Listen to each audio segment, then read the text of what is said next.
Hello friend, welcome back to my channel study with Rahul में आपका स्वागत है। और जैसा कि आपको पता है कि हमारी क्लासें मैथ की होती हैं और कल हमने बहुत ही interesting topic time and distance की शुरुआत की थी। उम्मीद है आपको वो चैनल हमारी क्लास पसंद आई होगी। और जैसा कि आपको पता है कि जो हमने कल सवाल लगाए थे टाइम एंड डिस्टेंस के, उसमें डिस्टेंस इक्वल थी, लेकिन अब हम जो सवाल लगाएंगे आगे उसमें समय इक्वल होगा। लेकिन कल जो हमने सवाल लगाए थे उनमें से कुछ सवाल रह गए थे जो आज हम लगाएंगे। तो ज़्यादा देरी ना करते हुए हम अपनी चैनल को स्टार्ट करते हैं। तो आइए लेट्स स्टार्ट।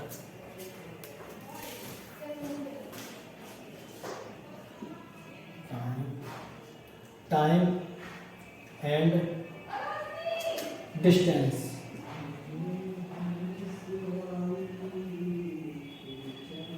बताने से पहले मैं तुम्हारे जो कॉन्सेप्ट थे 3 उनको दोहरा देता हूँ, जिससे आपको सवाल लगाने में आसानी होगी। तो देखिए, पहला कॉन्सेप्ट था जिसमें डिस्टेंस इक्वल होती है, जिसमें डिस्टेंस इक्वल होती है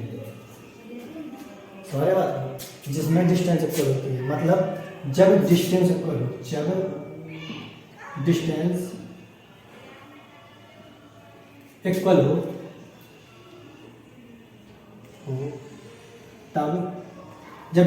इक्वल हो तब टाइम और स्पीड का रेशियो एक दूसरे के व्युत्क्रमानुपाती होता है। जैसे एस व्युत्क्रमानुपाती 1/4। ये आपका पहला कॉन्सेप्ट हो गया। दूसरा कॉन्सेप्ट था सेकंड, जिसमें जब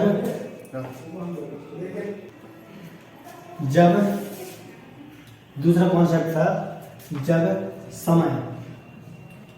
जब समय समान हो तब स्पीड का रेशियो डिस्टेंस के रेशियो के इक्वल होता है। अर्थात हम कह सकते हैं कि डिस्टेंस अनुक्रमानुपाती एस। ये आपका दूसरा कॉन्सेप्ट था। अब हम देखते हैं तीसरे कॉन्सेप्ट में, जब सवालों में स्पीड निश्चित थी। मतलब अब हम देखेंगे कॉन्सेप्ट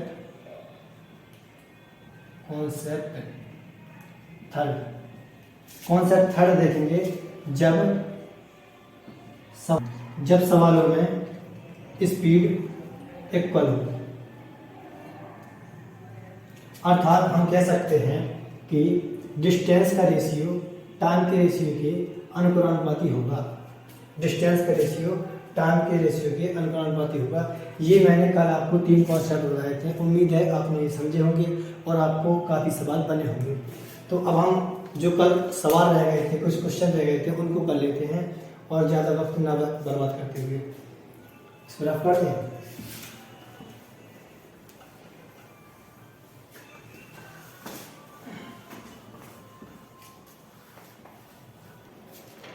तो अब अपने सवालों पर आते हैं। पहला सवाल है, देखिएगा, यात्रा का एक भाग 20 मिनट में 60 किलोमीटर पर हावर और शेष भाग 15 मिनट में 40 किलोमीटर की चाल से तय किया जाता है। यात्रा की कुल दूरी क्या होगी? मैं एक बार सवाल को दोबारा पढ़ देता हूँ। यात्रा का एक भाग 20 मिनट में 60 किलोमीटर पर हावर और शेष भाग 15 मिनट में 40 किलोमीटर पर हावर की चाल से तय किया जाता है। यात्रा की कुल दूरी होगी। तो देखें, इस सवाल को देखते हैं कि कोई बंदा है जो 20 मिनट में 60 किलोमीटर जाता है।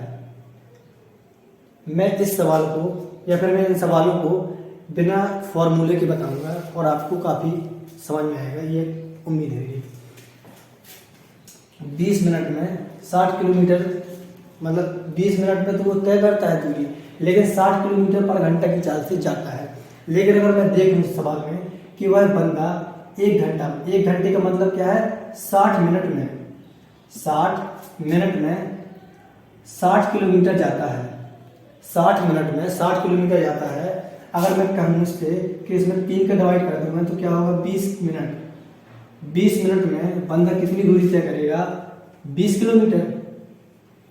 आगे कह रहा है सवाल कि शेष भाग 15 मिनट में 40 किलोमीटर पर घंटा की चाल से तय किया जाता है। यात्रा की दूरी क्या होगी, मतलब अगर वह एक घंटा अर्थात 60 मिनट में कितनी दूरी 40 किलोमीटर पर आवर, मतलब 60 मिनट में तो वो 60 मिनट में 40 किलोमीटर पर घंटा के हिसाब से वो जाता है, लेकिन वह दूरी 15 मिनट में ही तय कर रहा है। तो अगर मैं इससे बात करूँ तो 15 मिनट में कितनी दूरी तय करेगा, तो मैं इसे 4 में डिवाइड कर दूंगा तो ये कितना आएगा 15 मिनट, और अगर मैं यहाँ पर 4 में डिवाइड करूंगा तो यहाँ पर क्या आएगा 10 किलोमीटर। अब मैं देखूँ उसने यात्रा में कुल कितनी दूरी तय की, तो यहाँ पर 20 किलोमीटर तय की थी, यहाँ पर 10 किलोमीटर तय की थी, तो कुल डिस्टेंस अर्थात टोटल डिस्टेंस कितनी होगी 30 किलोमीटर। यही आपके सवाल का उत्तर है। मैं आशा करता हूं कि आपको सवाल समझ में आया होगा। अगर समझ में आया है तो इसको या तो रफ कर लीजिए या फिर इसको स्क्रीनशॉट ले लीजिए इसका।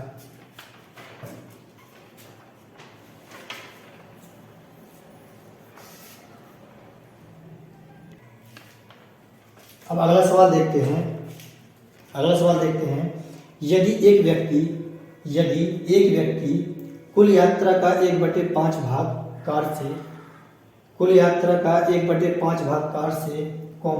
1/4 भाग ट्रेन से तथा कुल यात्रा का 33.3% भाग बस से और शेष 13 किलोमीटर साइकिल से जाता है, तो यात्रा की कुल दूरी क्या होगी? ये आपका सवाल है। इस सवाल को करने का मैं आपको बहुत ही शॉर्ट मेथड पढ़ाऊंगा। देखिए, वह 1/5 भाग किससे जा रहा है? 1/5 भाग जा रहा है वह कार से, 1/4 भाग जा रहा है वह ट्रेन से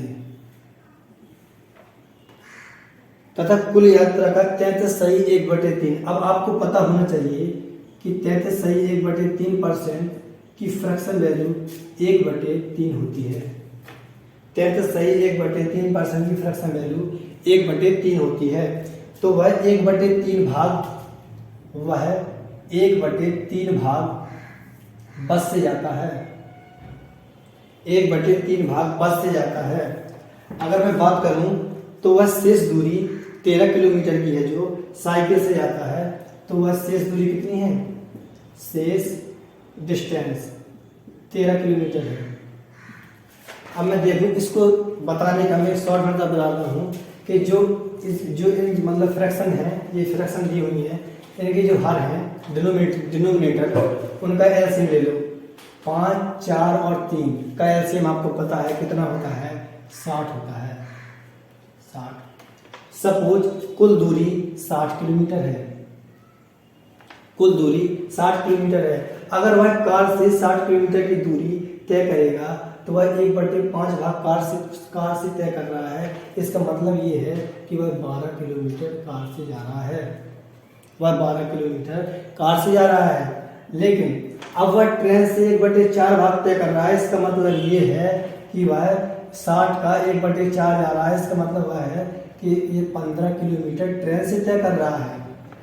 अब बस से वह 1/3 अर्थात 33.1/3 भाग बस से जा रहा है। इसका मतलब है कि वह बस से 20 किलोमीटर, 60 का 1/3 20 किलोमीटर होता है ना, तो वह 20 किलोमीटर की दूरी बस से तय करता है। अब अगर मैं देखूं इस केस में कि उसने कुल कितनी दूरी तय की, 12, 15, 20, 12, 15 होता है 17, 17 और 20 कितनी होता है 47। मतलब उसने कुल डिस्टेंस 47 तय की, लेकिन कुल डिस्टेंस कितनी मानी थी हमने? 60। अगर हम 60 से 47 को मतलब सब्ट्रैक्ट करेंगे, मतलब घटाएंगे, तो कितने बचेगा? 13 यूनिट बचा है। लेकिन सवाल में कितनी दूरी शेष रह गई है? 13 किलोमीटर। तो 13 यूनिट बराबर है 13 किलोमीटर। अगर मैं बात करूं 1 यूनिट बराबर कितना होगा? 1 किलोमीटर। तो यात्रा की कुल दूरी कितनी थी? 60 किलोमीटर। तो मैं कहूँगा 60 यूनिट बराबर कितना होगा? 60 किलोमीटर। यही आपके सवाल का उत्तर है। मैं आशा करता हूँ कि आपको सवाल समझ में आया होगा। अगर समझ में आया है तो इसका स्क्रीनशॉट ले लीजिए या फिर इसको उतार लीजिए।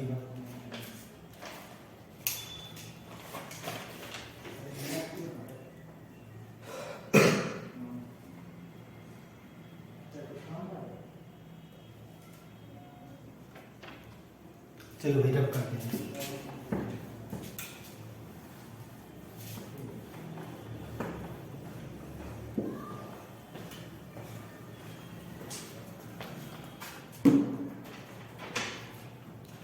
अगला सवाल देखते हैं। अगला सवाल देखते हैं भैया, यदि कोई व्यक्ति अपनी चाल 44 सही 4/9% कम करता है। इस सवाल में क्या कह रहा है सवाल, यदि कोई व्यक्ति अपनी चाल 44 सही 4/9% कम करता है तो उसे अपने गंतव्य स्थान तक पहुंचने में लिया गया समय कितने प्रतिशत की वृद्धि करनी होगी। अर्थात सवाल ये कहना चाहता है, अगर हम चाल में 44 सही 4/9% की कमी कर दे तो उसे अपने गंतव्य स्थान पर पहुंचने के लिए समय में कितने प्रतिशत की वृद्धि करनी होगी। अब देखते हैं सवाल का सॉल्यूशन। सवाल में 44 सही 4/9 44 सही 4/9% की अपनी चाल में मतलब गति करता है, सॉरी 44 सही 4/9% की सवाल में क्या करता है, कमी करता है अपनी चाल में। तो 44 सही 9% की फ्रैक्शन वैल्यू आपको पता होनी चाहिए 4/9 होती है, 4/9 होती है। ये मुझको याद नहीं है, ये तो मतलब काफ़ी सवाल लगाते हुए मुझे एक्सपीरियंस हो गया तो याद हो गई। लेकिन बट आप इसको निकालना चाहते हैं तो परसेंट हटाकर 100 लगाइएगा और आपका 4/9 ही आएगा। तो वह अपनी चाल में 4/9% सॉरी 4/9 की सॉरी 44 सही 4/9% की कमी करता है। इसका मतलब ये है कि उसकी वास्तविक चाल 9 यूनिट थी तो अब उसकी 4 की कमी हो गई। इसका मतलब ये है कि अब उसकी चाल 5 यूनिट बची है। ये उसकी स्पीड का रेशियो हो गया, ये उसकी स्पीड का रेशियो हो गया। अब मैंने आपको बताया था कि जब सवाल में दूरी निश्चित हो तो स्पीड का रेशियो टाइम के रेशियो का जस्ट अपोजिट होता है, मतलब 5:9, 5:9। ये किसका रेशियो हो गया, टाइम का रेशियो हो गया। अब समय में क्या करना है, वृद्धि। अब वृद्धि की जाती है तो हमेशा कम से की जाती है। तो यहाँ पर देखते हैं कितने का अंतर आ रहा है, 4 का अंतर आ रहा है। और इन दोनों में कौन सी वैल्यू कम है, 5। अगर परसेंट में जाना है तो मल्टीप्लाई किसका करेंगे, 100 का। आप इसको हल कीजिएगा तो 5 से 100 को काटना तो कितना आएगा, 20। और 20 का मल्टीप्लाई 4 से करेंगे तो कितना आएगा, 80%। मतलब आपको समय में 80% की वृद्धि करनी होगी जब तुम्हारी स्पीड 44 सही 4/9% कम हो जाए। अगर आपको समझ में आया है तो इसे स्क्रीनशॉट लीजिए इसका या फिर इसे रफ कर लीजिएगा।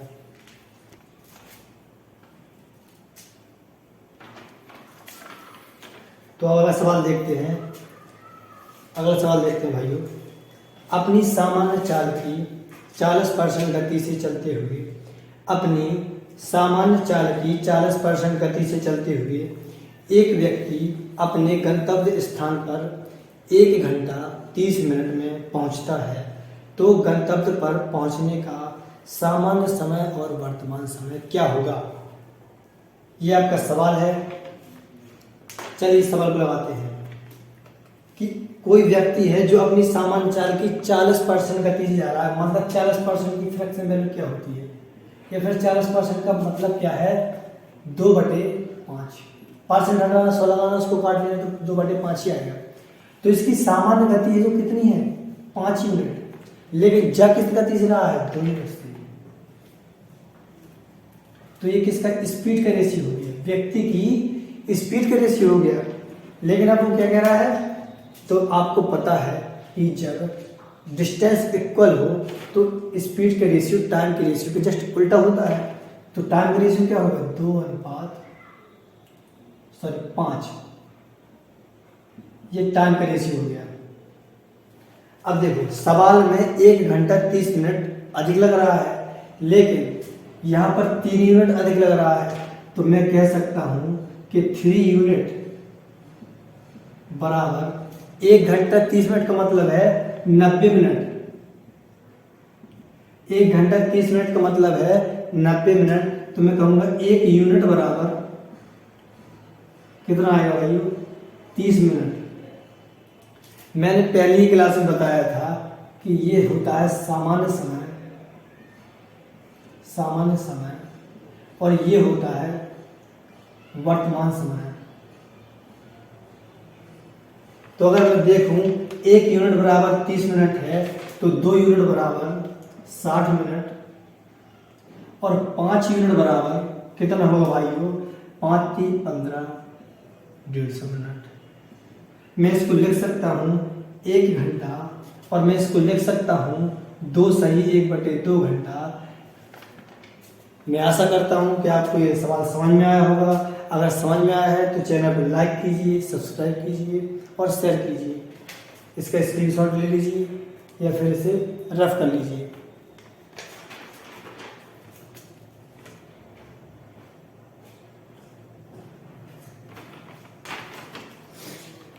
भाइयों रफ कर देता हूं मैं सवाल को। तो भाइयों अगला सवाल देखते हैं।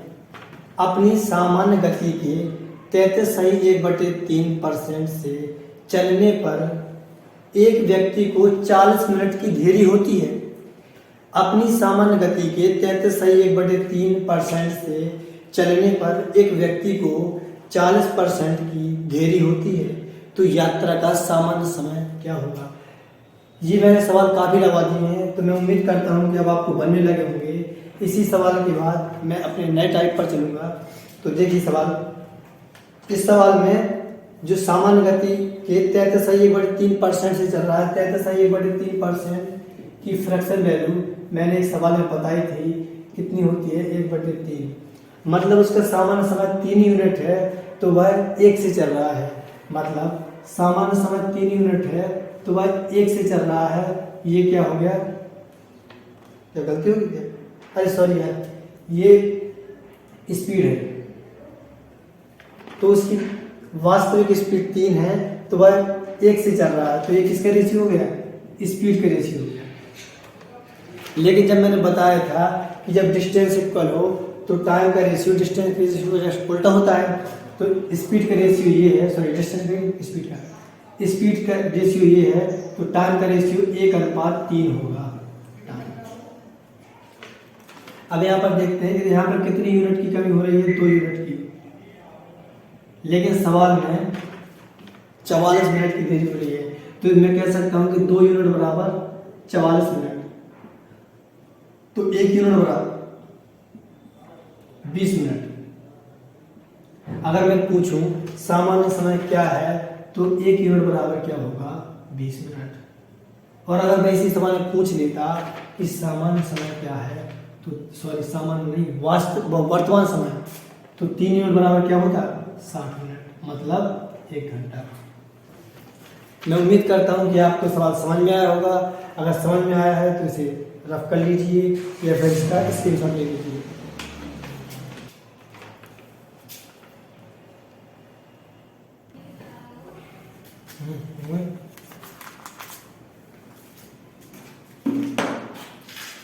देखिए भाइयों, हम अपने अगले टाइप पर आते हैं। अभी हमने किया जब सवालों में डिस्टेंस मतलब दूरी निश्चित हो, लेकिन अब हम करेंगे जब सवालों में टाइम मतलब समय निश्चित हो। तो उन सवालों को करने से पहले हम उनका कॉन्सेप्ट समझ लेते हैं। तो हम पढ़ेंगे टाइप 2। जब सवालों में समय समान हो, जब सवालों में समय समान हो, तो मैं एक एग्जाम्पल के तौर पर आपको बताना चाहूँगा। सपोज 2 बिंदु ए और बी हैं। 2 बिंदु ए और बी हैं, समझते हो बात को। 2 बिंदु ए और बी हैं। बिंदु ए पर राम और बिंदु बी पर सीता। बिंदु ए पर राम और बिंदु बी पर सीता खड़ी हुई है। राम और सीता दोनों 10 बजे, राम और सीता दोनों 10 बजे निकलते हैं और यहाँ पर बिंदु कहीं है सी, वहाँ पर दोनों 1 बजे मिलते हैं, 1 बजे मिलते हैं। तो मैं इससे कह सकता हूँ कि राम को 3 घंटे लगे और सीता को भी 3 घंटे लगे। राम को 3 घंटे लगे और सीता को भी 3 घंटे लगे।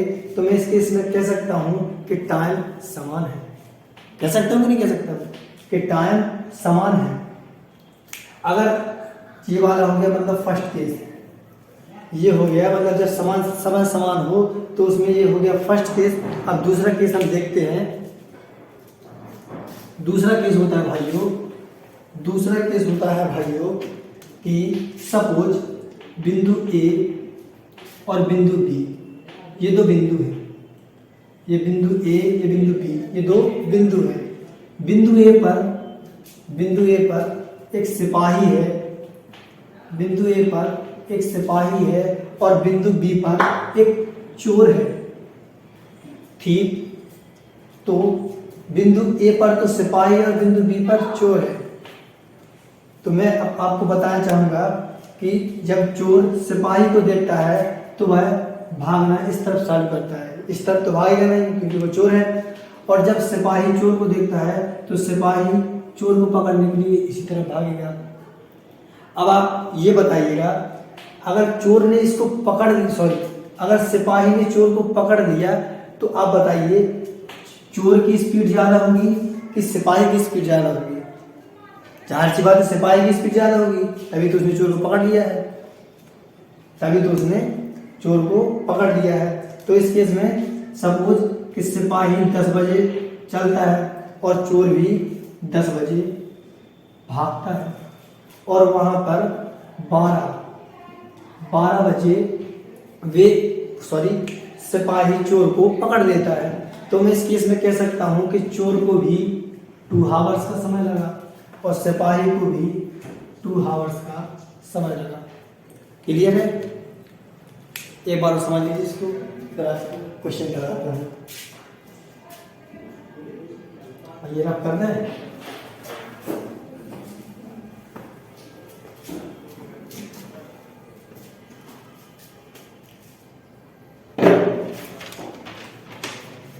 तो देखिए भाइयों, अब हम अपने सवालों पर आते हैं। तो टाइप 2 का पहला सवाल है। टाइप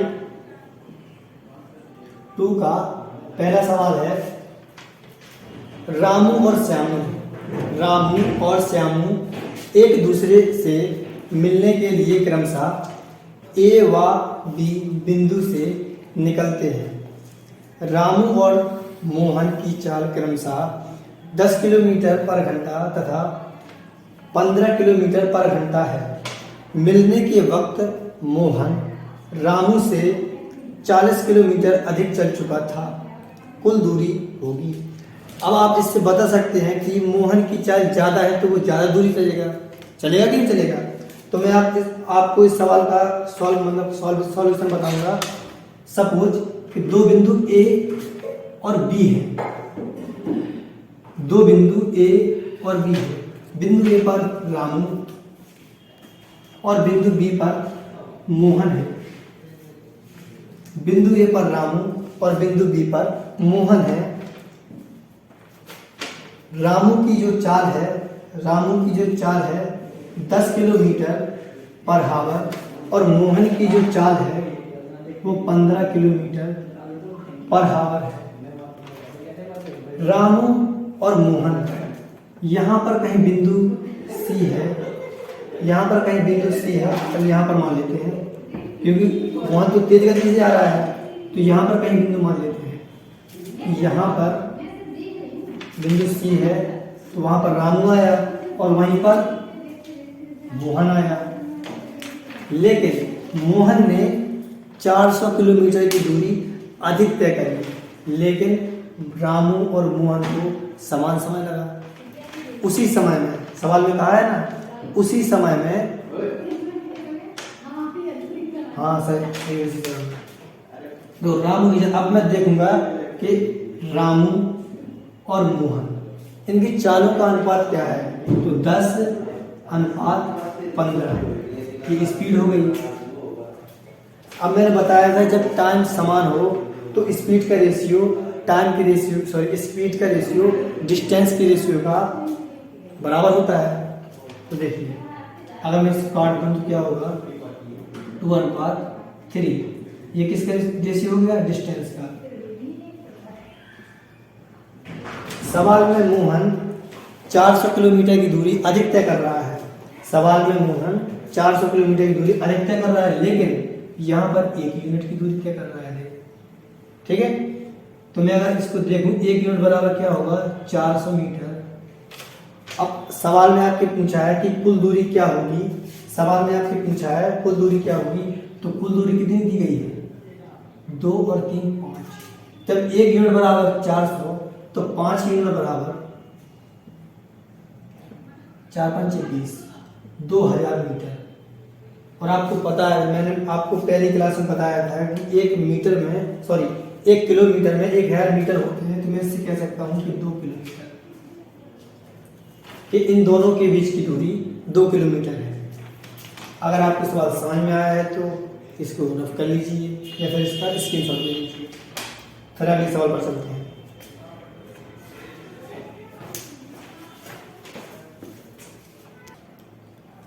तो भैया अपना जो पहला टाइप था जिसमें डिस्टेंस इक्वल थी वो हो चुका है। अब हम अगले टाइप 2 पर चलते हैं जिसमें समय समान होगा। उसका पहला सवाल देखते हैं। रामू और मोहन एक दूसरे से मिलने के लिए क्रमशः ए व बिंदु बी से चलते हैं। रामू और मोहन की चाल क्रमशः 10 किलोमीटर पर घंटा तथा 15 किलोमीटर पर घंटा है। मिलने के वक्त मोहन रामू से 400 मीटर अधिक चल चुका था। कुल दूरी क्या होगी, ए और बी के बीच की दूरी। तो देखो मैं इस सवाल को लगाने का बहुत ही शानदार आसान तरीका बताऊंगा जिसे आप समझ लीजिए। देखो ए और बिंदु बी, सपोज ए और बिंदु बी है। बिंदु ए पर रामू खड़ा हुआ है और बिंदु बी पर मोहन खड़ा हुआ है। बिंदु ए पर रामू और बिंदु बी पर मोहन खड़ा हुआ है। रामू की जो चाल है वो 10 किलोमीटर पर हावर तथा मोहन की जो चाल है वो 15 किलोमीटर पर हावर है। अब अच्छा आप एक बात बताइएगा, जिसकी चाल अधिक होगी वह अधिक दूरी तय करेगा। तो मैं इससे कह सकता हूं कि मोहन रामू से अधिक दूरी तय कर रहा है। तो सपोज रामू और मोहन दोनों बिंदु सी पर मिलते हैं। लेकिन सवाल में दिया गया है कि जब ये दोनों मिले उस वक्त मोहन ने रामू से 400 मीटर की दूरी अधिक तय कर ली। मोहन ने रामू से 400 मीटर की दूरी अधिक तय कर ली। तो अब मैं इसको लगाने का आपको शानदार तरीका बताता हूँ। रामू और मोहन की जो चालें हैं इनका अनुपात देखिएगा, 10:15। रामू अनुपात मोहन, ये किसका रेशियो हो गया, स्पीड का रेशियो हो गया। अच्छा मैं इसको काटूंगा अगर तो क्या होगा, 2:3, ये डिस्टेंस का रेशियो होगा।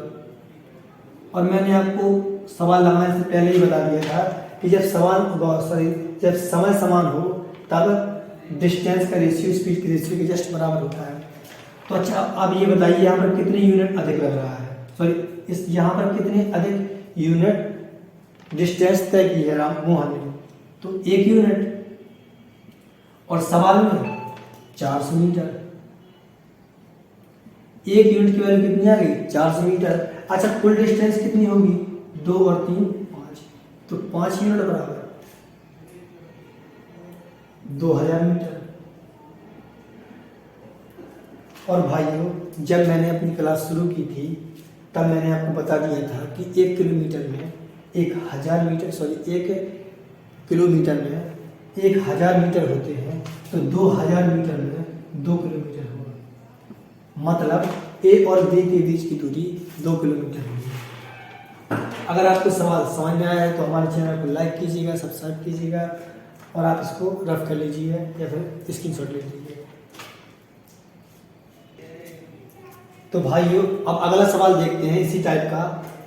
एक सिपाही एक चोर को 600 मीटर की दूरी से देखता है। एक सिपाही एक चोर को 600 मीटर की दूरी से देखता है और भागना शुरू करता है। यदि चोर और सिपाही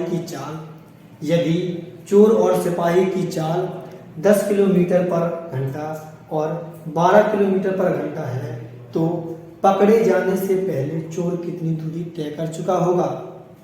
तो देखिए भैया कि यहाँ पर कोई बिंदु ए है और यहाँ पर कोई बिंदु बी है। ये मैंने 2 बिंदु मान लिए। यहाँ पर सिपाही खड़ा है बिंदु ए पर और यहाँ पर भाई अपने चोर खड़े हैं। जब सिपाही ने चोर को देखा तो जो चोर था वो 600 मीटर की डिस्टेंस अधिक तय कर चुका था। 600 मीटर की डिस्टेंस अधिक तय कर चुका था। तो अच्छा आप ये बताइएगा सिपाही और चोर की जो चालें हैं इनका अनुपात कितना है। चोर अनुपात सिपाही। चोर की जो डिस्टेंस है, जो चाल है 10 किलोमीटर पर घंटा, और जो सिपाही है इसकी जो चाल है वो 12 किलोमीटर पर घंटा है। ये किसका रेशियो हो गया? स्पीड का रेशियो हो गया। ये चोर और सिपाही के स्पीड का रेशियो हो गया। अगर मैं देखूं डिस्टेंस का रेशियो क्या होगा तो 5:6 होगा। 5:6 होगा। ये किसका होगा? डिस्टेंस का रेशियो होगा। अब आपको पता है कि जो चोर है, एक चोर है जो सिपाही से 600 मीटर की दूरी अधिक तय कर चुका है, तो 1 यूनिट बराबर सवाल में दिया गया है 600 मीटर, तो चोर कितनी दूरी तय कर चुका होगा? 5 यूनिट बराबर 3000 मीटर या 3 किलोमीटर। यही आपके सवाल का उत्तर है। अगर आपको सवाल समझ में आया है तो इसको रफ कर लीजिएगा या फिर इसका स्क्रीनशॉट ले लीजिएगा। देखिए भाइयों अब अगला सवाल देखते हैं। 2 लोग ए व बी एक ही बिंदु P से बिंदु Q की ओर चलना आरंभ करते हैं। P और Q की बीच की दूरी 40 किलोमीटर है। A की चाल Q की चाल से A की चाल क्या लिखा है आपका? क्यों लिख दिया? सॉरी, A की चाल B की चाल से 6 किलोमीटर कम है। 6 किलोमीटर पर घंटा कम है। B, Q पर पहुंचकर और तुरंत वापस लौटकर B को P से 10 किलोमीटर की दूरी पर मिलता है, तो P और Q की चाल कितनी होगी? तो देखिएगा ये बहुत ही इम्पोर्टेंट सवाल है आज का। देखिएगा भाई दो लोग हैं A और B। यहाँ पर बिंदु P है और यहाँ पर बिंदु Q है। यहाँ पर एक व्यक्ति A खड़ा है और यहाँ पर एक व्यक्ति B खड़ा है। ये जो व्यक्ति A है और इनके बीच की दूरी कितनी दी गई है सवाल में? 40 किलोमीटर। और जो व्यक्ति A है वो बिंदु Q पर पहुंचकर फिर 10 किलोमीटर चलता है। वो बिंदु Q पर पहुंचकर फिर 10 किलोमीटर चलता है। इससे आप मुझे एक बात बताइएगा, A की चाल अधिक होगी कि B की चाल अधिक होगी? अरे जाहिर सी बात है ना, A की चाल अधिक होगी, क्योंकि वह P से Q पर जाता है और Q से फिर लौटता है। और ये B है, जो बिंदु B है, यह भी चला ही नहीं, मतलब चला तो है लेकिन दोबारा नहीं आ पाया है। ठीक है, अब देखो यहाँ पर यहीं से चल रहा है बी, यहाँ से चल रहा है, तो यहाँ पर इसने ए ने कितनी डिस्टेंस तय की, 40 किलोमीटर, प्लस यहाँ से फिर 10 चला, फिर 10 किलोमीटर, मतलब 50 किलोमीटर की डिस्टेंस इसने तय की, 50 किलोमीटर की। लेकिन अगर ये यहाँ से 10 किलोमीटर की दूरी पर था तो बी यहाँ पर आया होगा, तो बी ने कितनी डिस्टेंस तय की, पूरी थी 40, यहाँ पर 10 है, तो ये कितनी डिस्टेंस रह गई, 30 किलोमीटर। मतलब जो बी है, बी ने 30 किलोमीटर की डिस्टेंस तय की। अगर मैं देखूं ए और बी की जो डिस्टेंस है उनका अनुपात कितना है, तो कितना होगा भाइयों, 50:30, ये डिस्टेंस का अनुपात हो गया। अब मैंने बताया था जब समय समान लगे तब डिस्टेंस का रेशियो स्पीड के रेशियो के जस्ट बराबर होता है। तो यहाँ पर इसको काट दीजिएगा, 5:3। अब आपके सवाल में दिया था कि जो ए की चाल है वो बी की चाल से 6 किलोमीटर अधिक है, 6 किलोमीटर, हाँ सॉरी 6 किलोमीटर अधिक है। तो देखिएगा यहाँ पर 2 यूनिट कम है बी की चाल। अरे भाई जो ए की चाल है वो बी की चाल से अधिक है ना, तो चाहे मैं ऐसा कह दूं कि बी की चाल ए की चाल से कम है, या फिर मैं ऐसा कह दूं कि जो ए की चाल है वो बी की चाल से अधिक है, तो दोनों का मीनिंग एक ही है। तो 2 यूनिट बराबर कितना होगा, 6 किलोमीटर पर घंटा। तो 1 यूनिट बराबर कितना होगा मेरे भाइयों, 3 किलोमीटर पर घंटा। अच्छा, इसे पूछा क्या है, दोनों की चालें पूछी हैं। जब 1 यूनिट बराबर 3 किलोमीटर पर घंटा, तो 5 यूनिट बराबर 15 किलोमीटर पर घंटा, और 3 यूनिट बराबर 9 किलोमीटर पर घंटा। और मैंने सवाल लगाने से पहले ही बता दिया था कि जो ए की चाल है वो बी की चाल से अधिक होगी। ए की चाल 15 किलोमीटर और बी की चाल 9 किलोमीटर पर घंटा है। तो मैं उम्मीद करता हूँ कि आपको सवाल समझ में आया होगा। अगर इसको समझ में आया है तो इसको लाइक कीजिएगा और सब्सक्राइब कीजिएगा। रब कर लीजिएगा इसको।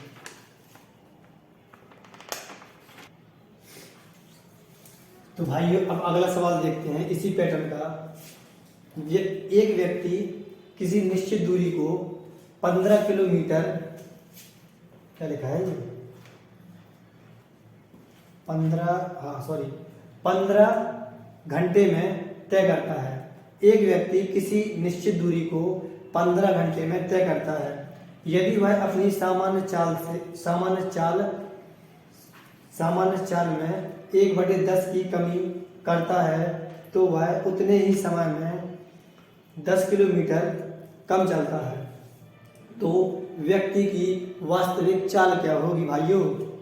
तो देखिएगा, एक व्यक्ति है, व्यक्ति को हम मोहन ले लेते हैं कि मान के चलो एक मोहन है, वो अपनी चाल में 1/10 का मतलब मैंने आपको बताया था ये सामान्य चाल है, और ये क्या है कि इसमें कमी हो रही है, एक की कमी हो रही है। तो उसकी सामान्य चाल 10 थी, एक की कमी हुई 9 हो गई, तो ये क्या होगी भाई, उसकी स्पीड हो गई। लेकिन एक बात और मैंने बताई थी कि जब समय समान हो तब स्पीड का रेशियो डिस्टेंस के रेशियो के जस्ट बराबर होता है। तो अब एक और बात बताइए भाइयों कि जब डिस्टेंस का रेशियो ये दिया गया है तो स्पीड का रेशियो भी 10:9 होगा भाइयों। अब सवाल में कितनी कम चलता है दूरी, यहाँ पर तो 1 यूनिट कम चल रहा है, लेकिन सवाल में 10 किलोमीटर कम दूरी तय कर रहा है भाइयों। तो अगर मैं देखूं 1 यूनिट की वैल्यू 10 किलोमीटर आ गई, तो मैं अब बताऊंगा इसमें क्या पूछा है। तो व्यक्ति की वास्तविक चाल पूछिए भाइयों। जब 1 यूनिट की वैल्यू 10 किलोमीटर, तो 10 यूनिट की वैल्यू 100 किलोमीटर में भाइयों। अब उसने क्या पूछा है भाइयों, उसने पूछा है चाल।